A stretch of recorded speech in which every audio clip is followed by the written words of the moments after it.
with an iceberg. This was not the actual cause of the sinking. The true cause lay in several design errors. The Titanic had 16 watertight compartments in total. Every watertight compartment was divided by metal sheets.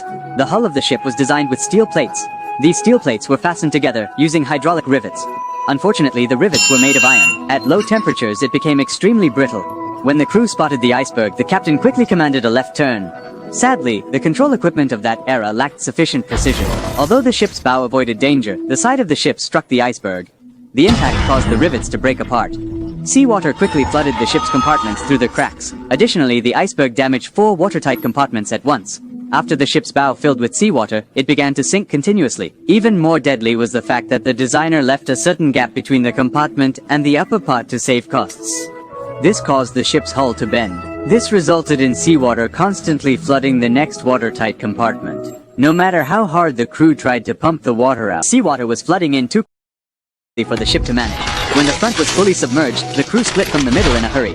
Eventually, the front and back sank to the ocean floor in succession. This situation directly led to the deaths of over 1,500 people. The sad part was that this was Titanic's maiden voyage. It was the largest luxury ship of its time. It was known as unsinkable, yet no one foresaw the tragedy that would happen. Future generations learned from this incident.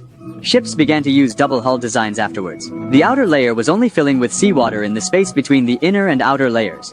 At the same time, each watertight compartment was completely sealed. A drainage system was placed within the compartments. This system could effectively remove seawater on time. Moreover, the use of rivets was abolished. They transitioned to a more advanced welding technology. The steel plates were directly welded together. These steel plates are inherently robust and resilient.